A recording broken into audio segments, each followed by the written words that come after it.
që të kuptojmë se çfarë po thotë zoti Raci lidhur me pyetjen që veç sapo ja bëri kolegja gazetare.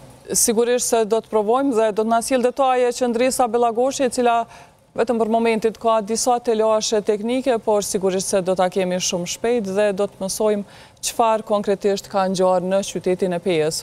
Atje ku garon lëvizja vetëvendosje bashkë me Lidhjen Demokratike të Kosovës. Pra, është Gazmend Muhaxheri ai i cili po kërkon që sërish të vazhdojë qeverisjen në qytetin e Pejës, kurse lëvizja vetëvendosje me kandidatin e saj po tenton që ta merë Pejën, nuk e di nëse do tjetë, nëse arrin këtë do tjetë hera e parë, sepse kryesisht Peja është udhëhequr o nga Lidhja Demokratike e Kosovës, ose nga Aleanca për Ardhmërinë e Kosovës.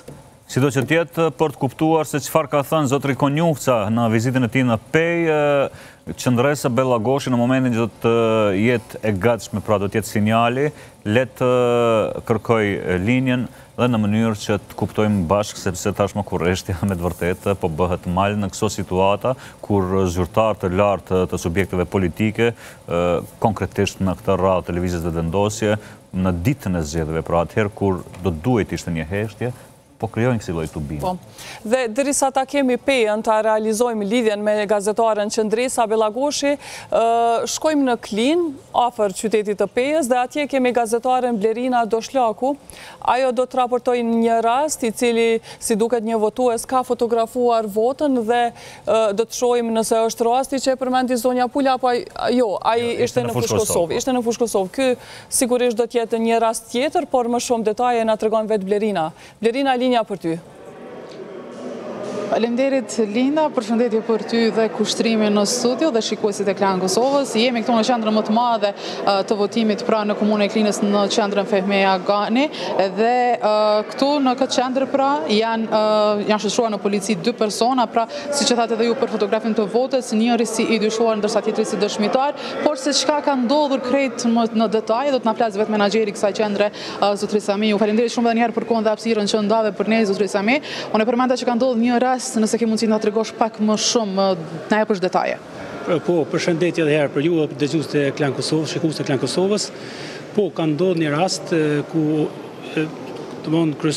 kryesuesi i qenës votimit numër 3, dhomës numër 3, e ka raportuar se një person gjatë votimit e ka fotografuar votën që e ka votuar, edhe e ka lajmëruar policinë, edhe u njoftua edhe prokuroria dhe u shtuar prokuroria me këtë rast.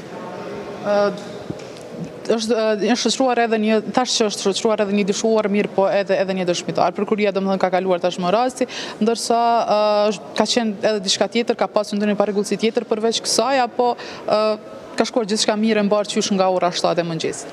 Jo, personin fjalë që ka fotografuar votën e ka jap në emrin një personi që sipas tij ai ka thonë me ja fotografuar votën, kështu që prokuroria e kanë marrë edhe emrin Atina, edhe në Shkup me marrë edhe dyshumin. Edhe është në proces prokuroria të morë me këtë rast, nuk na takon me fol më shumë për këtë rast. Sa i përket pjesës tjetër, deri më tani nuk kemi pas vërejtje tjera, procesi ka shkon mirë, po vërehet një numër më i vogël se sa në zgjedhjet më hershme si në para një muaji, kështu që procesi për momentin ka shkon mirë. E përmendet që po vërehet një numër më i vogël dhe është ora 15. Paka shumë edhe dini çfarë mund të më zhvillu atë. A kanë kërkuar ta me liru pjesa tjetër që në tonë dekalin me dole jashtë?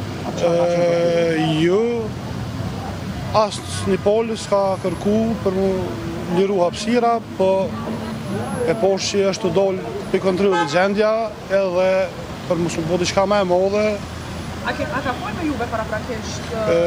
Jo, unë e ku morë vesh prej punëtorëve të mi, kanë kontaktu që po vjen Albin Kurti, edhe një mënu, ju morë me njëherë për me pritë furën më të mishë shdët, që se ka është kryeministri i Kosovës, por e poshtë për s'kalen stota edhe për shtë arsye. Qka ishte kërkesa aty që ishin mrena? A nuk deshin me dole jashtë, apo qka? Jo, na kanë mirëkuptu të krejt, 2 por partit, po veç arsye është që mos më bo ma e modhe diçka. A ka qenë më herë? Jo, asë një herë. Dikosh prej stafet e tij për vetëvendosjes? Asë një herë. Se menoni që është zgjedh kafeneja juaj për më mbajt një takimet? Këtë pyetje du të mja u bo aty në që e kam pru këtë. Faleminderit shumë. Emri ju edhe një? Gani Aziri. Faleminderit e për juve, respekt. Shumë faleminderit. Faleminderit. Apo puna që Ishim në Mitrovic sërish, ku edhe me prononcimin e tij, pra edhe vetë pronari i lokalit në fjalë, ku ishte pritur që të ketë një tubim, me qenë se po shkonte edhe lideri vetëvendosës Albin Kurti, por që siç e potencoi ai, të jemi korrekt, nuk është se ka pasur ndonjë leje nga ana e pronarit të lokalit ose ndonjë kërkesë për ta bërë një gjë të tillë, thjesht ka qenë një paralajmërim për një tubim pa njoftuar vetë të zotin e shtëpisë. Dhe si që thamë edhe më parë, gjithë kjo ka ndodhur për shkak që mos të krijohet ndonjë përçarje atje dhe të shkoj qetë si deri tani në këtë qytet votimet, do thotë ky proces të shkoj qetë dhe pa asnjë incident dhe do të rikthehemi edhe një herë në Pej, ku kemi gazetaren Qëndresa Bellagoshi dhe e cila ishte duke raportuar në lidhje me vizitën e Glau Konjufcës në këtë qytet. Ata rikthehemi edhe një herë pas rregullimit të problemeve teknike që kishim më parë dhe sërish krah meje është shefi i shabit zgjedhor të lëvizjes vetëvendosja zoti Raci. Zoti Raci, faleminderit fillimisht që pritet gjatë kësaj kohe sa kishim probleme teknike dhe ishim duke folur për arsyeën e vizitës së zotit Glau Konjufca. Meqense nuk jeni dëgjuar që nga fillimi nëse mund ta përsërisni se cili ishte shkaku që solli Konjufcën sot në Pej. Vizita e zotit Konjufca në Pej, në kryetarit e lëvizjes, ishte vizitë kurtoazie për të pirë një kafe me kandidatin ton për kryetar dhe deputetën Fatmire Mulhaxha Kollçaku dhe pastaj vazhdoi agjendën e tij që ka të planifikuar. Meqense shumë figura të këtij subjekti janë parë sot në qytete, përgjithsisht në ato të cilat janë në garë të balotazhit, është përkufizuar edhe si formë fushate. Si shihni ju këtë? Jo, as pak nuk është fushat. Është takim me kandidatin ton për kryetar Talan Kelmendin, një kafe dhe asgjë më shumë. Fushatat e dim. Fushata ka përfunduar sot në ora 7 mëngjesit.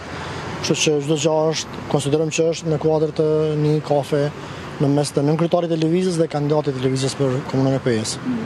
Në ndërkohë, ju në subjektin tuaj tashmë vetë se keni nisur të raportoni edhe në organet e rendit disa nga gjetjet që keni pasur sot gjatë ditës. Një prej ankesave ka qenë për bartje të qytetarëve dhe pagesë për të votuar. Cilat janë dyshimet dhe faktet që keni mbledhur në lidhje me këtë çështje?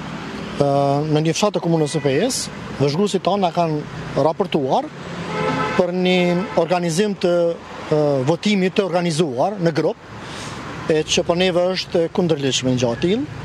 Andaj asambleisti jon Besnik Zeqiraj, i posaçëdor tani me në zgjedhjet e 12 tetorit edhe për kuvendin